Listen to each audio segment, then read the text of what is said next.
Okay, we have all of our ingredients here in front of us. The dough that's been pressed out in the pan. The green pepper and onion that I lightly baked in the oven to remove some of the juices off it so it wouldn't make my dough soggy. My pepperoni, some Italian seasoning, this high-dollar great value Walmart sauce, very easy, very quick, some garlic powder, some melted butter, and my mozzarella. It's roughly about $6 in cost to make these two pizzas. It pretty much includes everything, so it's very cheap. So what I actually like a nice flavored crust, so I take some melted butter in a paper towel, dip the paper towel right in the butter, and just spread it on the top part of the crust up here. It'll give it some good flavor. It'll actually help it turn a nice golden brown where you don't have to really overcook the pizza dough to get it that golden brown color. You really don't have to put it on the inside there at all, just on the crust. This dough, when it's cooking with everything in it, it'll actually rise as it's cooking, and that's what I like about this style yeast. So next thing I do is I take my garlic powder, okay, and I will actually just sprinkle it on the edges of the crust, give it some good flavor. You don't have to do this. I like a nice salty flavored crust. Okay, I get that part done, get that out of the way. The next is the sauce. Now obviously most true Italians won't use sauce out of a jar, but this makes it real simple and quick.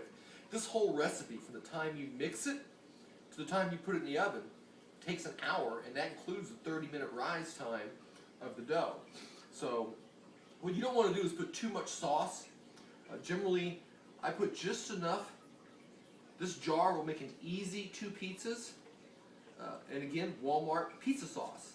It's in the spaghetti sauce section. So I will spread that out a little bit more right there. That should be fine. Just take a spoon, kind of work it around. Some pizza places have a habit of putting too much sauce. In my opinion, it shouldn't be too much sauce on a pizza, and then you just end up wearing it, and it doesn't help the dough. It makes it real soggy. So that's about how much sauce you should put on one. Okay. The next thing you're going to put on is your package of mozzarella. This is a 1-pound package from Walmart. It has enough to really cover 2 pizzas really good, and you can actually get 3 out of it. So again, just take a handful of it, spread it on there nice and thick. I like a lot of cheese. And this is the finely shredded, so it'll melt down pretty quick.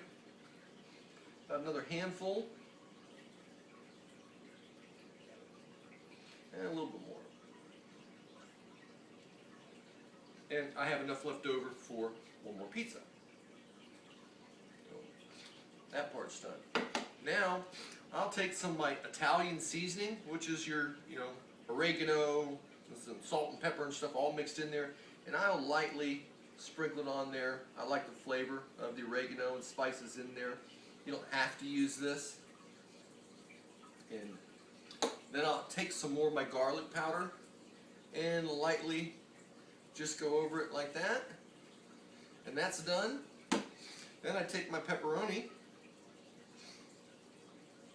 and just start putting it on there. Go all around the shell. You can put as much stuff on here as you want. Generally what I do is, my daughter, the video taker over there, doesn't like a lot of stuff on her pizza. So I'll make one with just pepperoni and the other one with all the veggies that me and my wife like. So, almost done. All that on there. And there you have it. It's actually ready to go in the oven. As far as the oven goes, pizza's like high temperature. You don't want to stick it in a cold oven. I have my oven on about 450 degrees over right there, and you don't want to put it on the very bottom shelf. You want it about 1/3 of the way up off the bottom burner or element. And just keep an eye on it.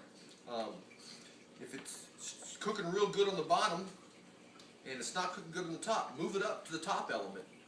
But generally, if you put it on the bottom shelf, or second one up from the bottom shelf, at 400 degrees, and keep an eye on it, you'll see the crust will start to turn brown.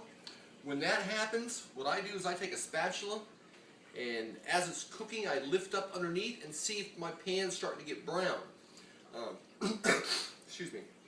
At that time, this is when I like to, if I know that my dough is cooked underneath, may not be brown yet and crispy, I'll actually take it and slide it off the pan right in the oven. Just give it a little quick jerk and it'll slide off and right on the grate. And that's when the bottom element will actually cook it really good. Once you get the bottom of it cooked the way you want it, the color looks right. If the top's not cooked enough, okay, slide it back on the pan. You're going to need to do that anyway, get it out of the oven, and move it up to the very top burner, that top element, and turn it on broil. Keep an eye on it. That broiler will burn a pizza in about 3 or 4 minutes. So what I do is I put it on the top thing, turn the broiler on up top, so the top element comes on, and watch it, and you'll see all that cheese start to rise up and fizzle. And then you're done. Pull it out of the oven and start slicing it. So now what we're going to do is I'm going to go ahead and set this one over there. Don't go nowhere. I'm going to go ahead and grab the other shell, and we'll go ahead and get that one done real quick. Okay. We're back with the other shell. Same deal. We'll do it quicker this time. A little sauce. Put it around. This same dough recipe with the bread dough, it's bread dough. You can actually, sometimes I've actually only made one pizza and used the other half of the dough and threw it right into a bread pan that's been prepared just like we did the pizza pans. A little oil, a little flour. Throw it right in there. It'll rise right in the bread pan. What I found that's easy with the bread, let it rise in the bread pan to the shape you want it. It'll keep rising in that pan. If you throw it in the oven too quick and it's not raised up the pan, it's not going to get any higher. You're going to have a little compressed loaf of bread. So pizza, it doesn't matter that much, but you want a nice fluffy bread dough, use the same recipe and let it rise. It will rise easier on you either on top of a warm oven. I've learned that I try not to put it inside the oven because if it does get too warm inside there, if the elements happen to come on, it'll actually stop it from rising. It'll start the cooking process, and then it's not going to get any bigger. You're going to have a compressed loaf of bread. And we're almost done. These pizzas here in my neighborhood go over pretty well. They are cheap to make. Again, from the time we started this video till now, it's only been 1 hour, and that included the dough mixing and the 30-minute rise time. So it is very fast. You can pick any ingredients you want. If Walmart paid me for advertising, I'd give more information. But again, it's just very simple pizza sauce. You can use leftover spaghetti sauce. Any kind of sauce will work. Putting my pepperoni down.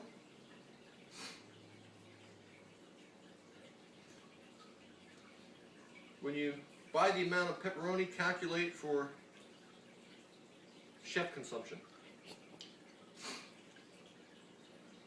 Okay. There you go.